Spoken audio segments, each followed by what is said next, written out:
probably. People don't need to know that, Ed. People want to live the dream.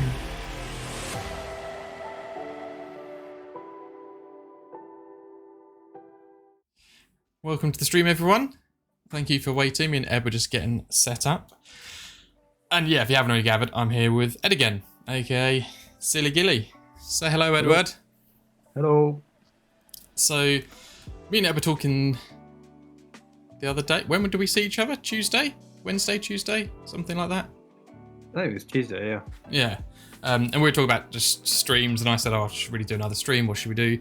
And Ed brought up a really interesting topic. I think we skimmed over it in some of the Ghillie podcasts. But Ed had some really good ideas about how to do this one. And Ed's a bit of a scope snob connoisseur, should we say? More particular than me, at least, anyway. But yeah, so basically, again, thank you everyone for joining. We're going to be on for about an hour. We've got a little bit of a format, but I suppose to start with, talk to us about scopes, Ed. Like, what? I suppose, should we even use a scope? Like, what's the benefit for those that are new? Well, the new scout that everyone's raving about, actually comes with iron sights, and I know a couple of people have used them without, just the iron sights, and they said it was really fun. I mean, I guess like the main advantage in airsoft using a scope is being able to see where your BB is actually landing, and especially if you're using like a 4.8 in quite a dark environment, you're not going to see it past 30-40 meters, especially when wearing mesh. That's very true. So do you need a scope? I would say definitely yes if you're sniping. Having said that, there is a guy that shows up to Imperium every game I go to at Imperium. He turns up with a VSR with not even iron sights, just down the rail. Just down the rail. I respect that. And he's walking around all day and he's loving it. So whatever floats your boat. I've got a comment to that, but I'll save it for later. So yeah, having a scope is a benefit. Obviously, you snipe, I snipe. We've all learnt the most basic of lessons. But for you, as someone who's obviously into scopes, been doing it a while, obviously everyone knows your footage. You're obviously good at what you do. What are common I know what they are for me personally that I hear all the time, but what would you say are common mistakes that people make when either buying an optic or when mounting or zeroing, etc.? Well, there's sort of three things there that could be talked about. So buying an optic, the first thing I would say is make sure it's fog proof, because that's the one thing where it's like you're 0% or 100%. If it's fogging, there's no way you're going to be able to use it. And a lot of companies, a lot of these cheaper end optics will say that they're fog proof when they're not. And even if you buy from the same manufacturer, you can get a scope that might fog one day and another scope, same brand, same specs, and it doesn't fog. So and really that's actually how I got into like obsessing a bit about scopes, because I had so many game days where when I started out, I think I've got it here, is this the scope we added the other day? This was my first scope, so it's a very small, it's actually a crossbow scope. You put it on a crossbow and it's got four reticles. I think I bought this for £15 off eBay or something, and it's a Hawk, which is not a bad brand. I like Hawk. I think they're right for the price. They've got a warranty now, haven't they? Yeah, and they've got some very high-end scopes, but so many game days were ruined from not being able to look through that right. And yeah, after that I should have went a bit crazy and like, not crazy, but I sort of researched it way more than I needed to, and yeah, tried to find better scopes than that, basically. And I talked, there's a guy in the chat called I heard a ding. That means something, but I can't see what. 200 stars. Thank you, Andrew. I'm cool now. I get stars because Facebook saw me and they said, you, sir, are a creator of content, and you should in fact be financially rewarded. You've only been doing it 6 years, but we think now is the time that you should be rewarded. So thank you for that, Andrew. He just needs 3 million more to buy the scope that he wants. Yeah, to be fair, there's a few scopes. There's a lot of things that I want. But anyway, back to what we said. So common mistakes. So buying one. Yeah, fog proof, like main thing. Eye relief, but that's really hard to know without seeing it in front of you. Yeah, until you've bought it, you don't know how good it is, and also what is good, what works for you, and what's good on the optic, on the system that you work for, like that you work with. So, like an SRS, it really depends on the gun. I mean, SRS is a bit weird because you have to mount the scope a bit higher than if you had a VSR. iPro, that's something that we didn't say. Buy a scope and relevant mounts, because if you buy a scope, great, but if you buy low profile mounts and you're wearing some big goggles, you will not be able to seat yourself correctly. And mounts are my thing. Like, obviously we've spoke about this, like you like low mounts, so they're really low to your barrel. Other people like high mounts, so they shoot with their hop raising to the crosshair rather than following the crosshair. But yeah, buy decent mounts. That makes a difference. There's nothing worse than a mount that when you set it, you realize that they're actually not centered. Like when you look down the rings, you can see one is higher than the other because it's got like a little, oh, I hear another ding Pornhub token. You win the internet for today. Oh, Gareth Tunstall, thank you very much. Oh, that's Ninja. Yeah, that's this. Yeah, Ninja. Yeah. I know him, and we're friends now because he bullies Kenny and calls him a hobbit. I don't know why he's called Ninja Assassin Ghillie. The only ninja thing about him is how he seems to sort of disappear off the playing field into the safe zone in the first hour of play. But that's all right. Nothing wrong with that. A little bit of chair softening from the safe zone. Just shout a moral support from the car park. Take your hit. I didn't see it, but I'm probably sure you didn't take it. He's got quite a lot of high-end scopes, which I am very jealous of, and I often tell him you don't need that scope, but secretly I kind of want that scope as well. But but there's like you obviously with scopes. So obviously going back to common mistakes when mounting an optic first, because I'm looking at our little format, although we've got ages, but for me, for common mistakes is getting your eye relief right, so you're not leaning right into it, or you've not got the scope back, because a really common thing, and there is a few rifles out there. I've got a Springfield 1903, and basically when you cock the handle, it hits the bottom of your scope unless you've got a high mount. And simple things like that, like in the heat of the moment, whacking your knuckle on your scope in like midwinter is an unpleasant feeling. So yeah, check your mount in. Canting is one of the worst things that people do, and it's very subjective to how people hold a rifle. Like you could shoot my VSR and think, oh, your scope seems off, but to me it's perfect. And I can pick up your VSR, same thing. Although in fairness, we've both shot each other's VSRs and we're fine. Well, we'll get through this. So common mistake, so that's the other one, centering your crosshairs so they're perfectly vertical, and that's like it's not necessary. It's not going to help you become more accurate, but what it will help is not tilting the gun. So the first lesson in like sniping, I guess, is if you tilt the gun, the BB, because of the hop unit, is going to curve the BB because of the way the hop unit works. If you have your crosshair perfectly vertical, like perfect vertical, at least you have a starting point from where you know it's flat. Now the wind is going to take it and all that, but that's just airsoft. But at least you know that you weren't tilting it, so it sort of gets rid of that variable.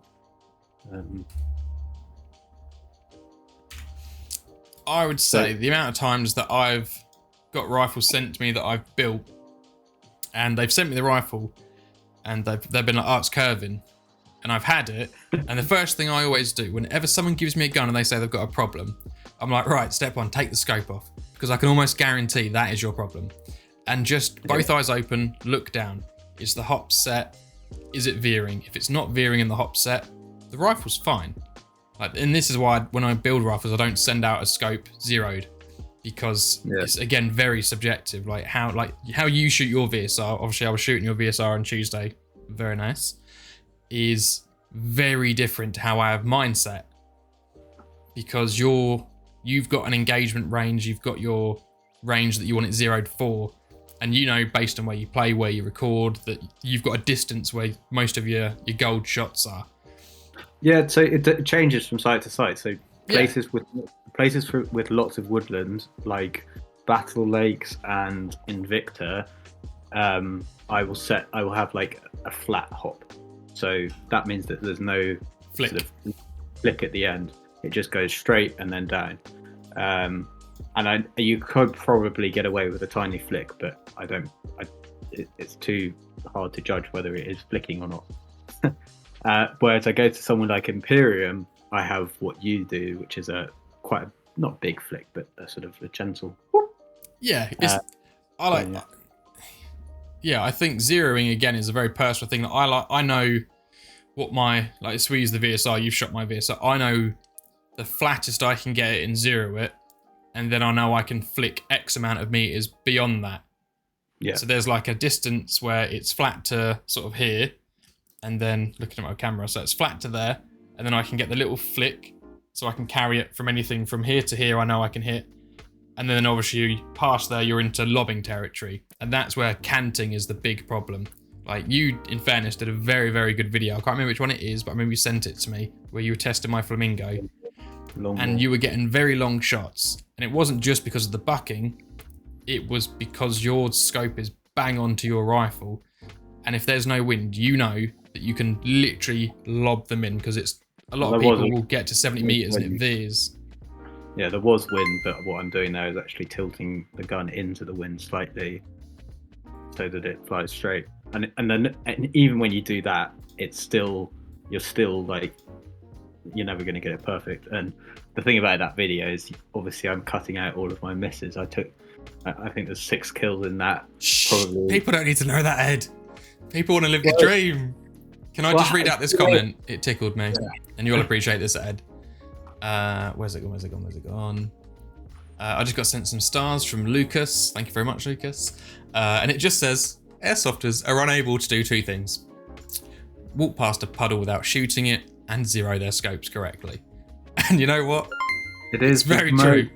It is the most common thing I see. Like I always like to shoot other people's guns on site, just because I want to see what's out there and see how they're doing. And I think it's a very normal thing to do, to shoot other people's guns. And I honestly would say 90% of the guns I pick up, either they are using the optic but haven't zeroed it, or they aren't using the optic and just have the optic there for looks. And they shoot both eyes open and look down the barrel. Yeah. So I mean, trust me, when you set it up, it helps. I'm not even trying to like be, I don't know, elitist or say that. No, it's common sense. Like if you airsoft and you don't shoot, like if you've never done real steel, that is a new thing to you. And it is very, like a lot of people, the worst thing I see, and I obviously back when I started airsofting and sniping like 17 plus years ago, is you put your scope on and then you try and set your hop and scope at the same time, and you're chasing, one is always chasing the other. So you get your left to right and your BB's low, and then you adjust your scope to match your BB path. And then when you actually shoot, you're doing 40 meters. And then people go back and they tweak the hop, and then it's way in the crosshair. And then like you're getting people where they're shooting like this, and their crosshair is up here and they're shooting, and they're just on an upward. That's another really common thing I see is over hopping and then zeroing the scope to the top of where the overhop is. And then, I mean, there's nothing technically wrong with that, but if you try and shoot someone in woodland, your barrel, if that's the target and your barrel's here, you're aiming like this, and you're going to be clipping any twigs or earth or anything before the BB gets to them. So you can hold your crosshair on them all day long, and the BB's always just going to hit something in front of it. Yeah, it's Yeah, that's a very common one. Not there's a right or wrong way. Like some people like to set the hop to where it drops and doesn't flick, and then 0 to the flight path. Others for real long range shooting will 0 to the impact after the flick. Like if you're doing really long shooting, like targets, not necessarily always practical in skirmishes, etc. But yeah, I definitely think that we've covered the common mistakes, which is incorrect mounting, eye relief, height, and yeah, canting is obviously the big one. There's one of, like, most of the people in this chat, I think, probably already know these kind of things, and these are the basics. But there is one thing I see, I think you're different to me, but I am trying to persuade people that it's a good idea. Is mounting, I don't know what you're about to say, but I disagree firmly. Well, I think you've briefly mentioned it, but mounting the optic as low down, you can see there it's almost touching my outer barrel, and with real steel that's not that important unless it's like to do with being as comfortable on this part as possible. But in airsoft, because we're shooting through bushes the whole time, especially when you're in a ghillie hiding in a bush, there's a massive bore offset if you have a high scope. So that what it means is, like, the barrel and the scope there's a big difference in gap. And if you're shooting through a bush, you can imagine being in a bush and shooting through it, you need to line up. Even if you've got your crosshairs on the target, your crosshairs are not where your barrel is in terms of missing vegetation. So having it low down, even if it's just like an inch or half an inch, is still going to make a massive difference. Yeah, in real steel world, your scope mounts aren't dictated by height, they're dictated by MOA, aren't they? So it's every X amount of millimeters you increase your thing, depending on your caliber, your minute of angle is very different. In airsoft, you're right, like the lower you've got your scope to your barrel, where you've got your crosshair, it should be more accurate. My argument is shoot both eyes open, and then you will literally see where your barrel is. But I have done what you're saying, where you think you've got a shot, and then about 3 foot in front, you just hear a crack, and it's because you're just smashing bark off of a tree. Yeah. I mean, the biggest thing is 0 before you go to a game. Like, don't go to a game and try to 0 in-game with wind, moving targets, and in a non-static position. Like, if you've got somewhere you can shoot, get a sandbag, get a bipod, take the bipod off when you game, but to 0 it, because people that freestand it, and they're like this, and they shoot and they're like, yeah, it's too far right, do the turret. Yeah. Oh yeah, it's too far left, do the turret. And you're like, you're swaying, like 1 mil here is 10 inches down there. Yeah. I mean, exactly that problem was that there was someone at the National Airsoft Festival, like, he came up to me at lunchtime on the first day and said, I haven't killed anyone, I can't hit anything. And I took a shot with his rifle, and yeah, scopes were way off. But I don't know if people are aware.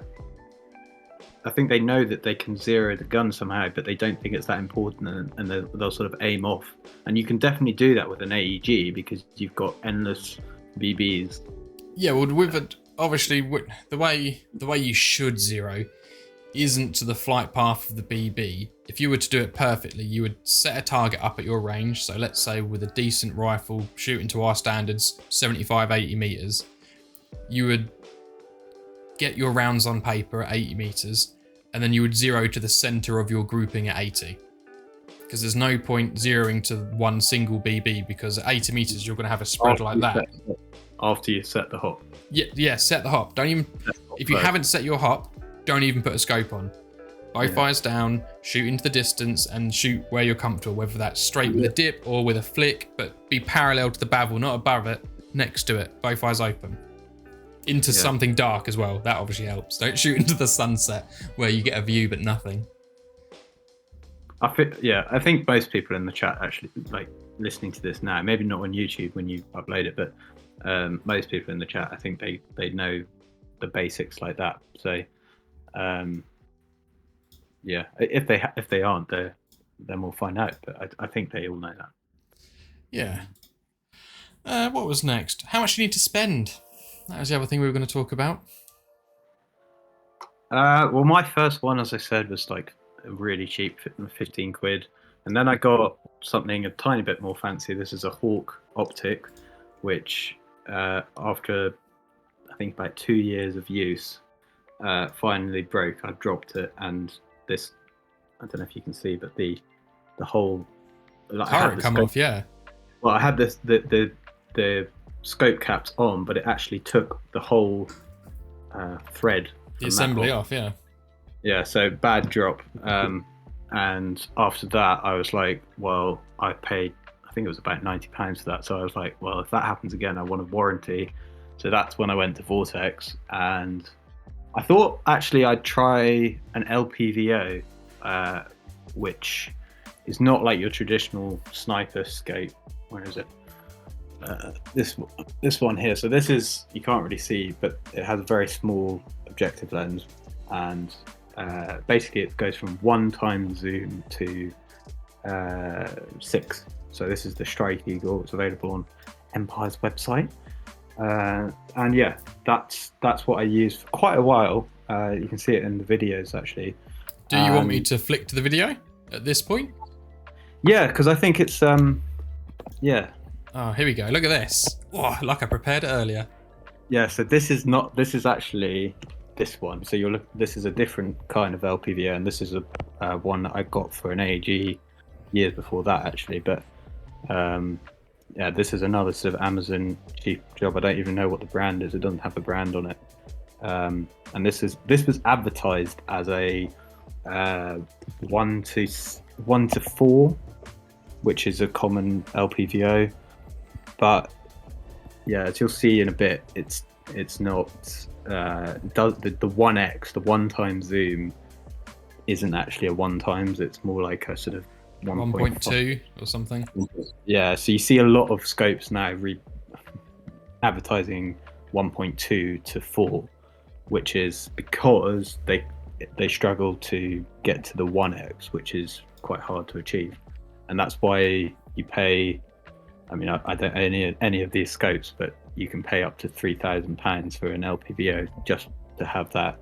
Well, there are other features, of course, but just to have that 1 times as true as possible to, yeah, a red dot. So yeah, this is the Strike Eagle you're looking through now. So if you look, I'm panning around, and you can see it's very close to being like a red dot. 1 to 1. Yeah. 1 to 1, and this means that you can hold both eyes open. So it is, to all intents and purposes, a red dot, although the eye box isn't quite as forgiving as a red dot. Eye box is how much you can come off the scope and still be able to see through the optic. And that's the throw lever everyone asks me about. That's the zoom. These are literally £2 off eBay. But well, Empire I think is going to be stocking them as well. But, yeah, so that's the side-by-side comparison. So on the left is the Amazon. You can also see a difference in quality of glass there. But the left-hand one is showing, if you look at the beam where the Ghillies are hanging up, on the left-hand side, you can see that it's not true to 1x. It is zoomed in, whereas if you look at the other, the other one, it is a flat 1x. Almost. Oh, lovely and informative. There you go. So yeah, I used that for about 6 months, and I used it as well on my MTW, because yeah, obviously you can use it as a red dot. And then after that, I got a Vortex Viper HS, which is like the one above the Crossfire 2. Yeah, and that's like a specific scope for. Mine was at the workshop. That's a specific scope for like not airsoft sniping, but like long range sniping. And again, all these scopes, none of them are made for airsoft. They're all we repurpose them, so it's really a case of finding a scope in the real steel market that works for airsoft. And most of them do, but there are some that you just definitely don't need the features that they offer and have way too much zoom. But the Crossfire range, I think everything in the Crossfire range would work for airsoft sniping. Yeah, that you're paying. They're made for rimfire. They're made for like rimfire rifles, like 2.2s and air guns, which don't have massive amounts of range, so you don't need massive amounts of zoom, and you don't need things like illumination because you're normally playing midday. Yeah. So I think magnification wise, I will generally, regardless of what optic I've got, stick to, if I'm engaging 4 meters, if I'm scouting, I'll use the zoom to sort of see at range. But in terms of what my magnification is when I'm actually playing, I generally say it's about 4 times. It's just a comfortable, it's not too big. You can still, when you get comfortable, use both eyes so you can get your, you can basically keep this up. Well, for me, I can look down the scope at 4 times and not be too disorientated with my left eye open, seeing what's going on over there. That's the other thing when it going back to zeroing. People that try and zero on like a 16 times zoom, like they're going to be so a mill here is like a foot down there, and you're trying to hold something without a bench vise or anything. You're like, it's just going to be a nightmare. So and the other thing about too much zoom is your shots are going to look super inaccurate because you're zoomed in, so everything is bigger, and your shots. People say, "Oh, it's not going near the crosshair." It's nowhere near the crosshair, but that's because you're on 15 times zoom, and it's not a real rifle. So, yeah, exactly. So spend on an optic is anything. You can buy cheaper stuff for 50 quid. Like Vision King is what I used to run back in the day. I did a blog post years and years ago, and I've still got that exact scope. One of my very first blog reviews back in 2016 is a Vision King, and I still have it on a rifle today. Equally, I have scopes like the Teagle, which I bought one, they sent me one. For the price, you've seen it through this, Ed. For the price, they're like $70. This is a 4 to 16 by 50 with parallax, and it's fine for that price. Fine. Obviously, I've got some Crossfire 2s. I've got 2 of them. One fogs, one doesn't. I could send it back. I just keep forgetting to. But they're like 140 quid, and for the warranty, they're worth it. Obviously, you've got the likes of Hawk and stuff like that. But Vortex, you know, their winning thing is their warranty. Yeah, a lot of airsofters like them. Especially, it's a sort of common misunderstanding as well. Like, they're worried about their lens smashing from a BB. Like, I can categorically say that has never happened to me, and there's been a lot of debate on this, and people doing test video. All the test videos show that it doesn't break the optic, but not many people want to try and shoot their optic. But I think the misunderstanding comes from red dots, which do you blink at too fast and they crack. Yeah, red dots will smash easily, and it's because the glass is not circular, and because it's got that corner, something to do with shattering or something. But basically, all the forces go. Well, it's concave and convex. Like a red dot lens is flat, whereas an optic is concave and internally convex, externally convex. So that basically on a normal scope they're domed. So if a BB hits, the force is spread over a much wider point, whereas on a flat, like a red dot, it's not magnified. It has no purpose beyond just being a lens. So that's why red dots shatter and general optics don't. I mean, like you, sniping, you get sprayed by full auto AEGs all the time, and half that time you'll get shot in the face, the scope, because obviously you're looking down your scope and they're aiming for your face. So yeah, breaking a BB through an optic is a very, very, very rare thing. I've never seen it, and yeah, the BB does shatter on the glass as well, which shows people buying a lot of people buy the honeycomb mesh to protect their scope, and they call it a kill flash, but the reason they're buying it, one of the reasons they buy it is to protect their scope, and the purpose is to reduce lens glare like that and reflection. But yeah, people are using it thinking it'll stop a BB. I'll ask you now, have you ever seen scope glint in airsoft ever? I would say scope glint, no. I have seen a glint off of gear where people have got like a chrome 1911 and they've walked past and I've got like a solar flare come off of it. But in terms of actual optics, no. That's a Call of Duty thing, that is. It's a Call of Duty thing. I mean, I'm really confused by it as well, because I watch things like I watch Grand Thumb sometimes, which is this Yeah, guy yeah, in the America. American dude.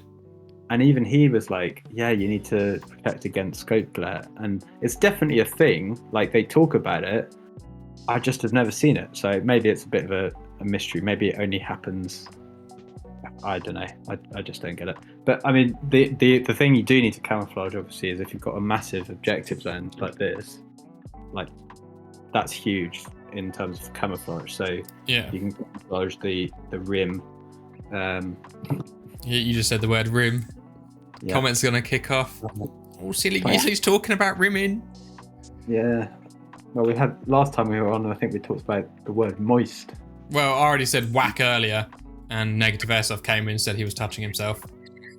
So it hasn't got that derailed yet.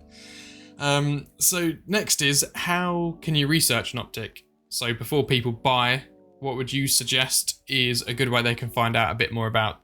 I mean, my answer to that is Google it. Or talk to people, talk to other people. Like, there's groups like Sniper Ops out there. You got 30-something thousand people that snipe, some from real steel as well. Yeah, it's kind of the problem, that too many people almost. I would say the way to research it, and I'm not a fanboy of this channel or anything, but I do like it. It's a channel called C_DOES,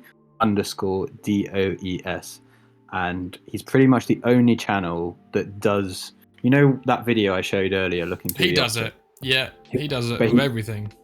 Yeah, but he does it like with a really good quality camera. He gets the focus right. He shows side by side comparisons. He's basically a scope fanatic. Is all he does is talk about scopes, and he's not sponsored by any of the companies. He has a Patreon that gets scopes in for him to review.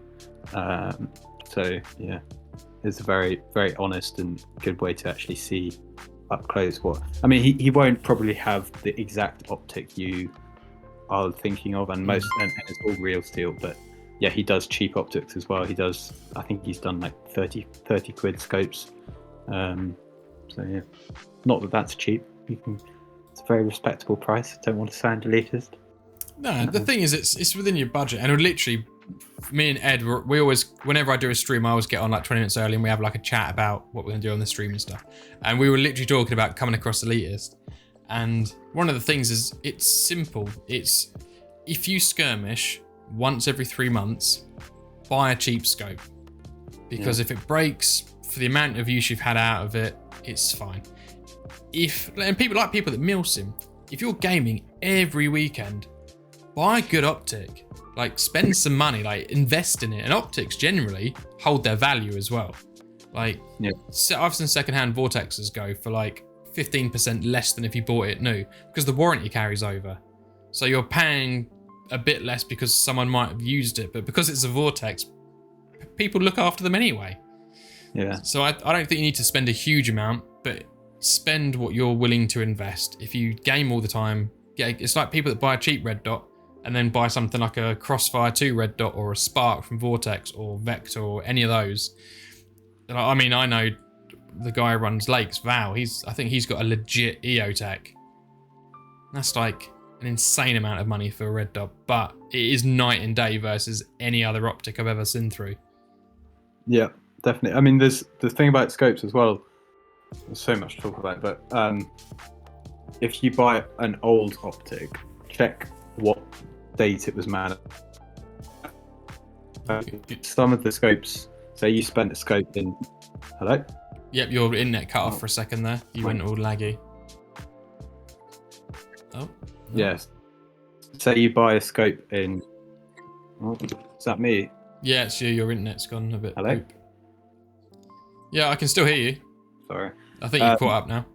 Yeah, so I was going to say that if you buy a scope in like today, but it was manufactured in like 2010, you probably better, like, scope technology is massively moved on, and LPVOs, these things, the sort of 1 to 4s or 1 to 6s, they're quite a recent thing. Not massively recent, but I mean, for example, the Army was always using the US Army, I think, were using, is it Trigicon? Yeah, ACOGs. ACOs, yeah. So they were using those, and then if you actually look at the new service rifle in America, I think they are now using a Vortex LPVO that has a red dot on top. So LPVOs is where it's kind of moving, I guess. Yeah, and you've got things like the proper stuff. You've got EOTech Voodoos, which are like ridiculously not overpriced but expensive LPVOs. Different kinds of scopes. I suppose we've sort of covered that already. Things like your standard rifle scopes. 3 to 9 is like the best thing for airsoft, I think. A digital and thermal. Like if we're that you got like, and I saw this come up in the comments, so I'm gonna give it. So I what's the word I'm gonna look for? Reappropriated this from Hadron Airsoft Designs. It's just on long-term forget to send back loan. He's in the chat as well. He's gonna give me shit. He's probably forgotten about it. But this isn't. He needs that because he has a problem with his eyes, and a flat screen to him is much easier to look through than a concave optic. Yeah, but this is an ATN 4K X sight. So it's a digital scope, which comes with a whole host of features. So obviously you record literally what you see. This is night vision in terms of it uses IR, and it's actually quite good at night. I think it's 3 to 16 on this particular model. It is a beast though. It's heavy. It's got the IR light on it. But it is very cool to use. And I think you could skirmish with it. You have to do little mods to like pinhole the lens because you want the contrast so you can see the BB and stuff. But how you zero digital scope is very, very cool and very different. So you look through and you basically zero it manually as best you can so that you can see where your BBs are landing on a target. You set a target up, let's say 60 meters on like an A4 sheet of paper. You look through, let's say your BBs are all hitting in the top right. You literally press a button, go to 0, your crosshairs here, your BBs are up here, and you just go and just use arrows to move it up into the center of your grouping, set it, it flicks off, resets, and then your crosshair will be back in the middle of the screen again, and your BBs will be there. So they're cool, and these aren't actually that expensive. I think you can get these in the UK now for like 560 quid or something, 580 quid. And they're very interesting. I stole this off Steve because I've got a lovely bit of land where I live where I can go and shoot. And I keep meaning and forgetting. A lovely bit of land where I can go and shoot my night vision. Yeah, which I have, not done since I've been here 8 months. But yeah, I will. I'll go out there and set some targets up. And obviously, it'll make for some cool footage. Pardon? You could even play airsoft with it. you could, but I've played airsoft once this month. That's probably enough for me now. Yeah. And obviously, going back to like your 3x9s, which are these sort of things. Objective lenses, different sizes help with how much light and clarity you're going to get. But like this is a 50, I think. 40 is pretty common. I'd say 3x9x40 seems to be like the most common size. Although the Crossfire 2s, the cheapest ones are 3x9x32, I think. That's what this is. This is 44, so it's a bit bigger, but that's the for a VSR, that's what I would go for because you can mount it super, super low. And as long as you don't have like a weird face, sorry if you have a weird face in the chat, but yeah, as long as you don't have a weird face, you can get behind it very nicely and mount it as low as you can. And obviously you've got thermal scopes, which you've got. There's a gameplay coming out with one of those. It's got recording on it. The only thing I don't like about the thermal is having to constantly focus it. So, I mean, you can use it without focus, but because I'm recording, I want everything to be like super crisp. So I'm just constantly like going along, literally with my hand on the focus lever and going like this to focus it. That's one of the things that I've never really done scope footage, cam footage. It's just I find that having to think of additional things to what I'm doing a bit off-putting. Yeah. Although I have got a run cam, I've got 2 at work now. I've got one from the Bearded Airsoft, and then I found my one which Hutchie had. I know it's Hutchie's because it was in a drawer and I looked through it and there was loads of footage and I was like, I think I know where this is and I think I know who's actually holding this rifle, and it's Hutchie's. that he had to repair for me because it was just wasn't working. So that's the bulk of it for scopes, and we said we wanted to leave about 20 minutes, 15, 20 minutes for Q&A, but the last few bits was what other attachments are useful. Oh, okay, yeah, that. You knew this was coming up. It's all like, oh, I don't know what you're talking about, Ed. I don't know what you're talking about. You're talking crap. I wasn't ready for this. So go on, Ed. What is it? Tell us. This is SniperMechanics. I can't believe you put tape on it. Painting is acceptable, but tape. Yeah, but the tape takes the hex thing off, which I don't like. No, it takes the glare off it, and it's better camo. But yeah, so new suppressor. If you haven't seen the video, go check it out. But it's it's quieter a bit than the for my setup. I don't have the. You've not got the final foam in that. Final foam in this, so this is just normal packing foam, but it's quieter than this, which is twice the length. Only a bit quieter, but it's literally, which to me is like a massive selling point. And also you can holster it really easily in. So I've got an unmolested version here. So it's got chamfered ends for holsters. This does have. I don't know how well the camera will pick that up. It's not going to pick that up. Basically, there's... Oh, there you go. So, like, decent laser cut foam in there of a particular size. Because someone was like, well, why is it different? Like, it's just a hexagon. And I'm like, oh, no. You look at my Instagram. For the last 4 years, I've been consistently posting about suppression and airsoft and how it's so different from real world. The millimeter differences between the size of baffles and exit holes and shapes vastly affects pitch. Not just tone, but duration and frequency. And obviously human hearing picks up different ranges at different pitches at different ranges. So this has been measured specifically. How do you measure pitch? How can we... If you use programs like Audacity, it will give you your hertz and frequencies, and then you have hertz and frequencies, and you have that over duration. So for how long that pitch can be heard and at what point it starts to trail off. So obviously you'll have the peak of the action, and then you'll have the subsequent pitch changes as that sound moves out into distance and refracts and reflects.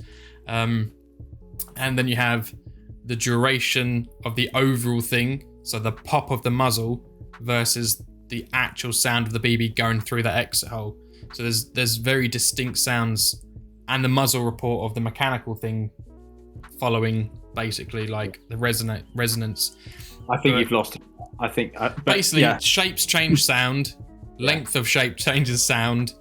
I will say that when we were testing it. Oh, Mister! That's not going to quieten down that suppressor, is it? So Kenny got a MTW out, and we put like one of the store suppressors. I don't know which one it is. It's quite long, and definitely bigger than yours. And I was like, "There's no way. I don't think it's gonna like." I didn't mean to offend you, but I said I wasn't offended. I just won't forget it. It'd be quieter than that, and lo and behold, it was. So, yeah. AAP suppressor is what Kenny was using. But yeah, long and short of it is the very shape and the size of this, the exit hole, the width of it, the length of it, the foam, the cuts in the foam, the different diameters, the spacing between the different diameters, all of that has been a culmination of years of 3D printing, SLS printing, machining different things, whether it's gas, AEG, HPA, and finding something that does a good job at a size that is suitable. And obviously it's tiny. That's for something that is quieter, marginally quieter at half the size. I'm happy with that. Yeah, I mean that was only one test. I think we've got to test it. Hadron's done a whole thing with all the frequencies. I think he released it tonight. So if you're interested in some more in-depth testing, because there's been a few real-world testers, like Ed's had this for 2 months. Kicking Mustang's got one. A few people that go to Battle Lakes have got them, and some other people that I met gaming have got them, and a few sound engineers have, funny enough, got them. But there was a comment that at the moment the first batch of these are MK specifics. They're M16x1 clockwise threaded. Then if these go well, I will reinvest and I'll do another batch, and I'll split the batch into half of them will be M16, or you can buy an M14. And then there is a rifle version, which is basically bigger for rifles like AEGs, snipers, etc. But Hadron's done a video on this, and can we get an idea on the cost? Yeah.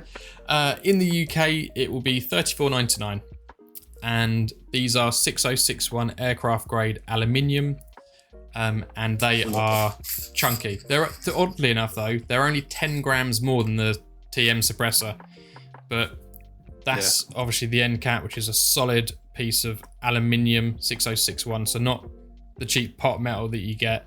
It is a decent suppressor, and it is what I think is a reasonable price for the amount of time and effort that went into it, and just the bloody cost of materials. There's no way you're going to break that. I mean, that's no. On there. Yeah, you're going to break the... By sweet turn of fate, someone broke their suppressor. They're one of these on Sunday at Battle Lakes while I was there.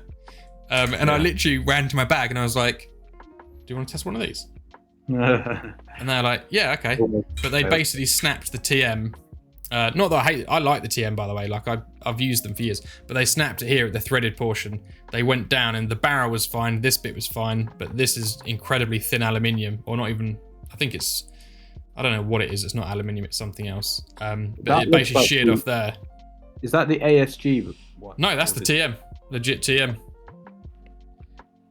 Take care, Marie. Yeah. No. I was trying to break mine, but I don't want to. I'm not going to have any need for it now. But you look at the profile difference. So that is obviously my old TM with the TM suppressor on. Yeah.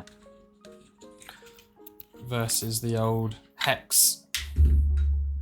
And as always, a nice little disclaimer. If you see a 3D render of this in 24 hours time, you know where it came from. And obviously that is the profile of it. It is Diddy, and it only adds 10 grams more weight. Talking about like unique features, this part here is my favorite part. This means that I can get it into the universal holster, because this one has a burr on it. You can't really, I don't know if you're going to be able to see it easily, but it has that thing there, and that means that going into a universal holster, you're always going to catch, whereas this one, no burr. But yeah, we should get onto the Q&A, because I think we've only got 10 minutes now, haven't we? Oh, 12. Yeah, so I just want to catch up on... so I will check if there's any questions that have been asked. Otherwise, people, if you haven't submitted a question, then just ask it in the comments and I'll try and go through. But I did put a question card up. We have got some questions. So first question, this is from, I won't even tell you who it's from, you'll know who this is from. Gareth. What lube is best to mount a scope correctly? My eyes cross each time. Is it Gareth? It is not Gareth. It is Foxy. Yeah, it's Foxy. Of course. That's how in touch I am with my community. How much you touch Gary. Yeah, I got it. Next one from the Grey Fox. Different person. No relation. Is it best to set the hop before zero in the scope? Well, we've answered that. Yeah. Yes. That's the really important part. If you can learn one thing from this, it's that. Hop first. Hop first. This one's specifically for me. Shortening my TAC 41 from a 605 500mm to a 601 366mm. What's the optimal Wasp spring setup for this length? If you're not going to go into the realms of full-on teching and in terms of porting and things, I would say for a 366, the heaviest weight on a 601 with the medium brake, and spring-wise, it depends on what you want to get out of it, but I quite like the Modify springs. They have a very complementary power curve when it comes to short barrels and heavy pistons. And the next one's open to both of us, which is from Brian McDonald. What's best for sniper rifles? Gas-powered, electrics, or spring? Most people use spring, but that's because it's the cheapest, but it's also very little low maintenance. Is HPA better? Probably yes, but it's not as fun, and it is a bit of a hassle, and you have to, yeah. Electric, no, because most electric are relying on a V2, V2.5 gearbox if you're going for like the SR25s, and they simply don't have the volume. Consistency wise, you can get them pretty good. Spring works because spring can be, a properly built spring rifle can be very, very consistent, as consistent as HPA. That's been proven time and time again. Yeah, that's the thing I've got to say. You can get them as consistent. It's not as easy as an HPA. Yeah. HPA is good in terms of you can make them very, very quiet. And they do work very well with, you don't have to worry about springs or anything like that, or volume matching, because most gas is incredibly over volumed. You can obviously tweak it if you're using things like Minecraft. You can print spaces, work out volumes. Like, one thing that people do miss is, while people are happy to set dwell on things like HPA, there's this thing in airsoft where people think you have to have more air than there's needed, which is ridiculous, because I have holes in my VSR cylinder, which you've seen, Ed. I've ported my cylinder to match my barrel length and the weight of my piston. Yes. And does it shoot shit? No? Yes. No. They're terrible, abysmal. But going back to the, gas is very good. Spring can be very good. Gas can be quite cheap. Like, you can buy a clone VSR and get a Minecraft kit very, very cheap compared to upgrading a full-on spring rifle.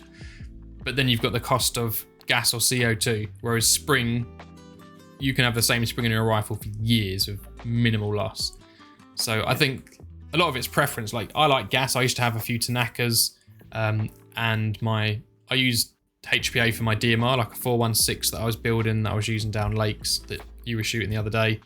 I quite like, but I don't like tanks and lines, so I don't run it as often as I would a spring. But they're definitely worthwhile. It just, a lot of it is personal preference. Yeah, I use spring. Yeah. Any questions? So go through the comments. When will the new Flamingos come out? The VSR ones will probably be the first to come out. They've been tested by a lot of people, and I've got another batch coming Monday or Tuesday that'll be tested by me and go out to some others. Same with the AEGs. The AEG ones, specifically in Wolverine MTWs, are working very, very well. But obviously with AEGs, there's so many different chambers. I want to make sure I nail it so that it's not going to be one of those, oh, it's great, but only if you use this specific setup. I want something that is going to work very well in whatever you put it in, with whatever your setup is. So I'd love to give you a date, but when I'm happy with it, it'll be released. And I'm happy with it now, but I want to grow my circle of testers a bit more, just to encompass a few more different setups. But I'm very comfortable with high performing MTWs, like whether it's Forged, Billet, Reaper, Inferno, MTW9s, AEG limits, DMR limits. So far, they are outstanding in the MTW.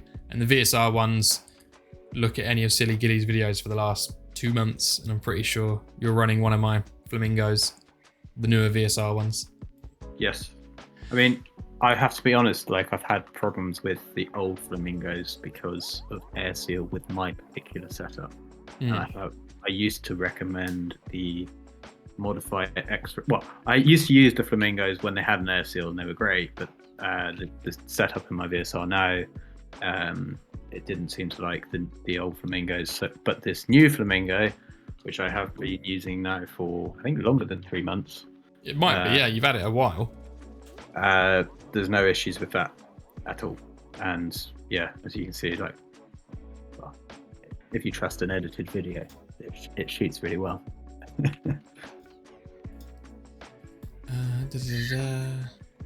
No real questions.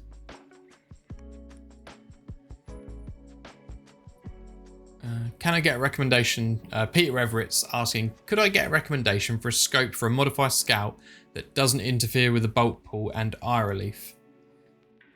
I'll go first. You can buy a proper Scout scope. So ones that are designed to sit very far down the gun, well past your bolt handle, Even things like pistol scopes work quite well. Otherwise, something with a long eye relief. Ed, any suggestions for a more traditional scope? It's not the eye relief that he's worried about. It's the bolt handle hitting the scope because the scope's mounted so low. So all he needs is higher scope rings. Yeah, I mean, guess so. if he is worried about eye relief as well, like you can literally go, you can see on a good scope website all of the eye reliefs listed on the website, and the ones with the best eye relief are the loopholed VX2 range, which are quite expensive. They're about £300. I think that's the ones that I know of that have the best eye relief. And there's some really good videos you can actually watch on YouTube with CDAS where he tests those. So I'm just writing a link quickly for everyone.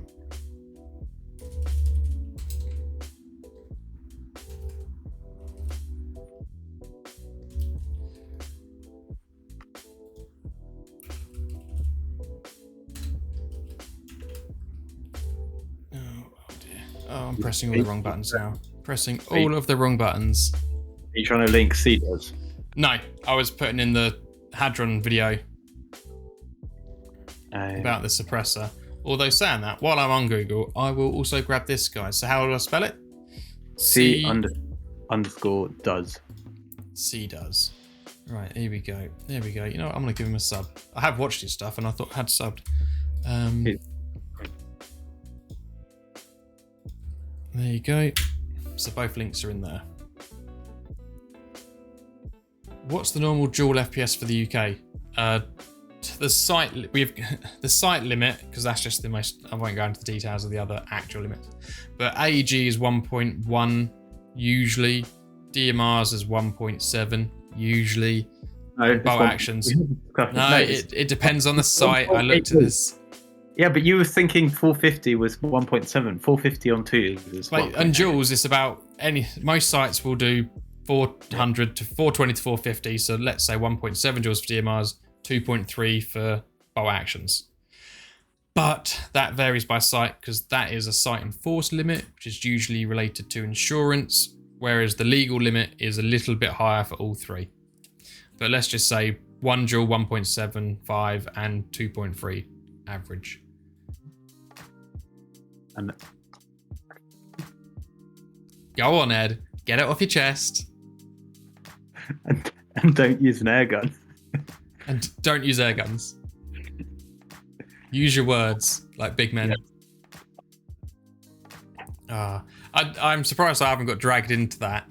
That whole talking about power and stuff. But I was on the thing you're talking about and I read it, and if people had clicked one link lower than the first thing they saw, they would see the airsoft version. Like, that simple. Like, oh, it's mad. What else was there? We covered everything. Oh, does a suppressor... One of your things, Ed, was, does a suppressor work on an AEG and GBB?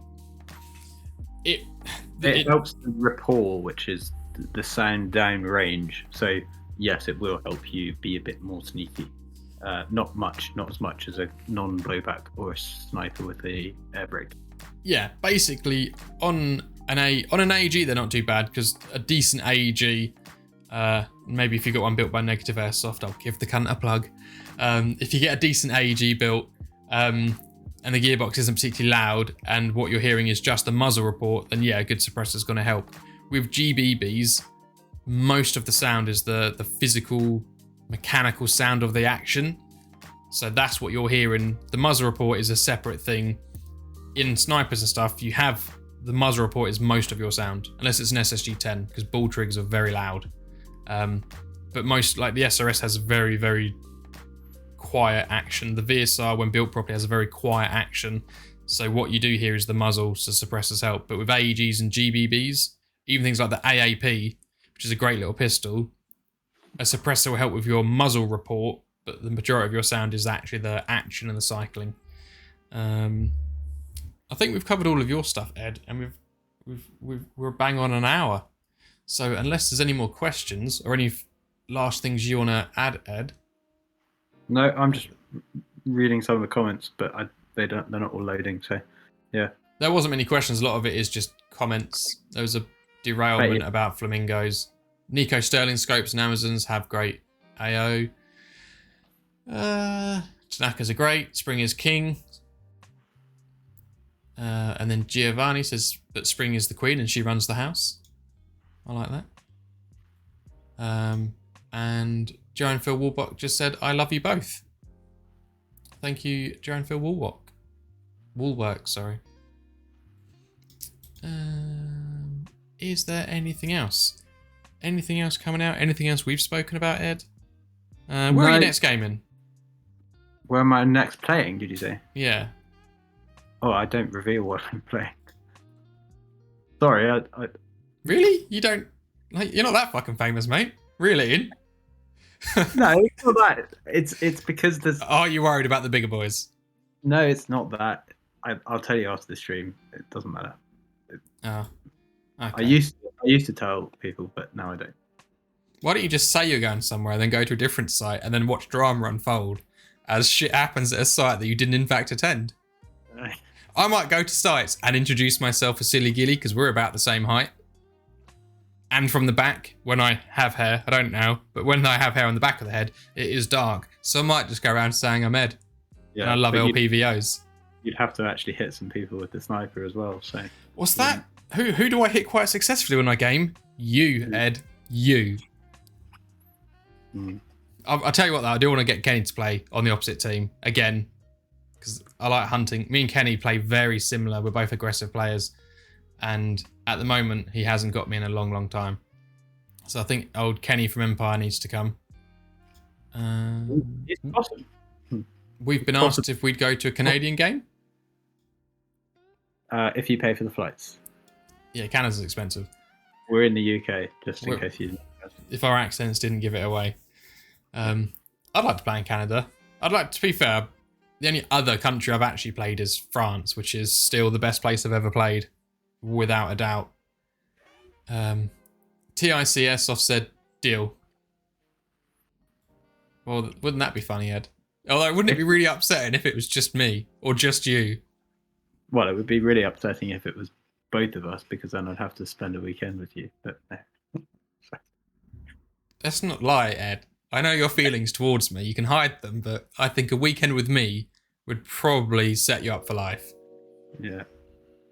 And what was it you said the other day? I've got big, grabby hands that look like they'd be good at grabbing things.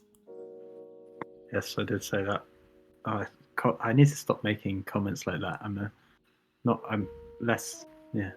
I did that video on how to measure the pitch, which I don't know if you've seen that. I think I did. I've been obviously setting this up and doing other bits and bobs today.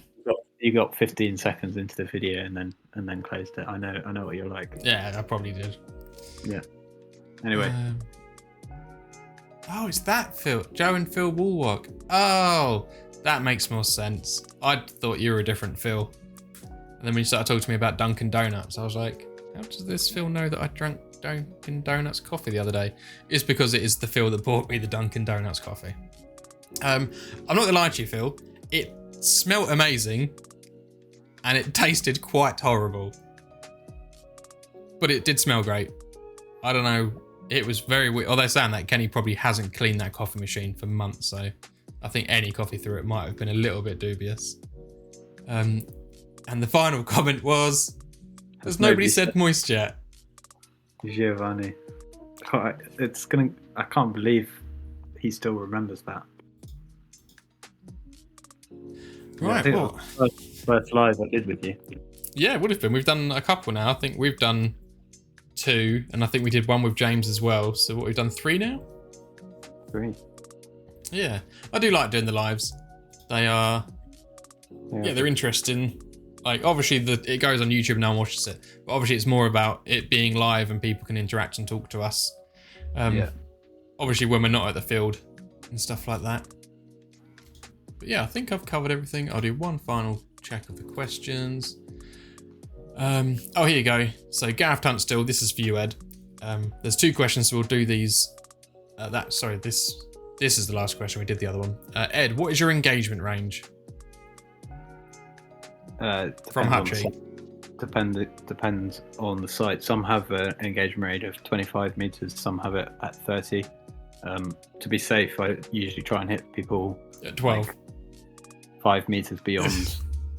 So 25 would be 30, 30 would be 35, and that's my final answer. That is all my attorney has said that I should state. Any further questions can be passed on to legal counsel. I was saying that I was at a site the other day, and yes, someone got called up for MED, and we're in the safe zone.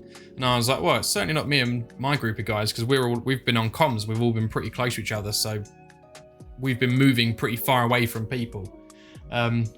So we talked to the marshals, and they were like, oh, we're just going to do a little test. We're going to put a stake in the ground at 30 meters. We're going to get everyone with a bolt action and DMR to come and stand here and tell us how far it is, and to look through their scope and stuff. I'm not going to go into how bad that went.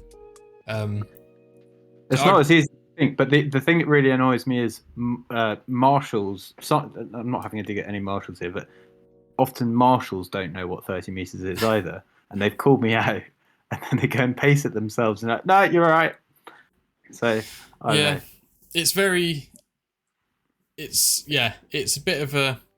It comes with practice. Like, I think we brought this up on stream before, but I went to an event where they set targets up, and there was people there with thousands of pounds worth of upgraded recoils, and I would say less than a third of them could put rounds on paper at 40 meters, and the people that did thought 40 was 60, and everyone thought 60 was 80, and everyone thought 80 was like 110.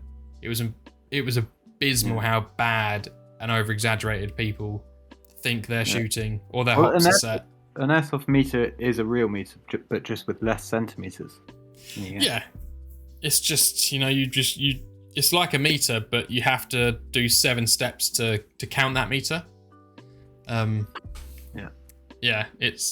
That's definitely buy a rangefinder if you're serious about sniping and zeroing. Buy a rangefinder, because that's what one of my comfortable. There's a guy called James Hamilton who I know play with basically every weekend, and we go to this site. I won't name it, but they really do have a problem with a lot of new snipers not knowing what MED is, and he often gets shouted at or called out and stuff like that. So yeah, he carries a very lightweight Vortex scope finder, a Ranger, and whenever someone shouts at him, he just tells them to stay there, stands up, and then goes, "No, you're all right, mate. Just go back." It's worth having those. You can get Teague will do it now, but I think there's some other alternatives.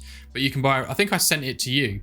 You can buy a wrist-mounted rangefinder that you can put on your scope with a pressure switch, and it's just got a little HUD on it, and you basically press the pressure switch, you line your crosshairs up to obviously where your barrel is, there or thereabouts, and it just gives you a quick 30 meters, 48 meters, whatever, and it's just on a pressure switch. But Teagle Optics do one. They might have even sent one. I don't know. Post has been crap from that side of the planet. Andy Rebel Robinson, Ed, winter packs. When? I read that as how I imagine he typed it. I'm doing them now. It's not. Bullshit. No, did you see the picture I sent Kenny? I've done like. I was there, and you were like, "Haven't got any cottons. I'm going home." Yeah, to cut cottons. So I got home and cut cottons. But yeah, the cotton. I cut the other day, Ed. I laser cut cotton. Yeah. Well, good luck making that cost effective. It's not. It was quick, but you'd have to change it a lot. There's a comment you need to read from Camman, by the way. Okay. If you could just read it out to me, and I'll. If you could just go on and read it while I carry on, because you got to find it. It's a couple comments back. So people talk about the suppressors. I can't scroll back through the comments. Oh. It's not letting. Just read it. No, it won't. It won't. It's designed for you. If I read it, it's not going to have the same impact. The furthest back comment I can read is TIC Airsoft. No, from Camman. Yeah, but I can't see. No, I'm saying the furthest comment I can scroll back to is the one about you ready to come to Canada. Well, I think we've dragged it out too long, so even if you read it out now, it wouldn't be as funny. Wait, there's 538 comments. 560 comments. Talk about rangefinders. Yeah, I reckon cheap rangefinder you can get for like 70 quid is worth having if you are ever called out or when you're zeroing. But that's it. I think everyone's asked what they're going to ask. We've 10 minutes over. But I think that's it. So thank you everyone for joining. From me personally, thank you for everyone that sent stars. It's absolutely always appreciated, but never expected. It goes towards things like eventually I want to get a better camera because this is only a 720 and I'd love a 1080. Yeah, so it all goes towards stuff like that, web hosting, etc., and buying stuff to review when I can't steal it from Empire Airsoft or Hadron. Thank you again for the scope, Stephen. And what about you, Ed? Any last words for everyone that joined us? Because I think there was a substantial amount of people that joined and commented, which is very, very nice. Makes the streams a bit more interesting. Yeah, well, I can't scroll back through the comments, so I'll just have to painfully get anxious about what Clanman wrote about me. No last comments. Thank you very much for having me on again, and yeah, let's do it again. Always a pleasure. Well, on that note, guys, thank you very much. And for everyone that doesn't know, Ed, obviously Silly Ghillie, he's on TikTok, Facebook, Instagram, and he's Silly Ghillie on all of them, except if memory serves, on Instagram, he's silly with about 13 underscores Ghillie. Is that right? 3 underscores. Three underscores. Sorry, I airsoft underscored then. Did you see what I did there? Yeah, someone also recently created a TikTok account called Silly Ghillie 16. There's about 12 of those. Literally, yeah, they're numerical. This guy gets more views on the videos he steals from me and I put up. And what, TikTok won't take it down, or? I can't. I've reported and everything, and he's now on 80,000 followers, which is just insane. That is madness. Can you ask Kenny to get t-shirts in fat fuck size, please? I haven't got a t-shirt. Ed, can you ask Kenny if he can get t-shirts in fat fuck size? Who's asking? Phil? Osborne? No. Phil. Come to Battle Lakes, Phil. Was at the pub, Phil. Very touchy, Phil. Oh yeah. No. Jaws and Claws does all the bugs and shit. I was going to offer him mine, but you probably wouldn't want it. It's a bit. I've actually played airsoft in this. So, yeah. All right. Well, once again, guys, thank you very much for joining. Ed, thanks for hopping on. Yeah, have a think about some other streams we could do. Maybe get a few of us on. Oh, it'd be cool if you could get me, you, and Gary on. Pick a decent topic and just get like 3 or 4 of us and do like a little round table. I think people will like that. The thing is, I'm not as techie as you two, so I feel like I would just be left. I would be a third wheel there. Nah, we could talk about stuff that's relevant that we could all chip in on. Okay. Maybe. We'll find out. Right. Well, thank you very much, everyone. Have a good one. Ed, have a good weekend. And yeah, speak to everyone later. Bye-bye.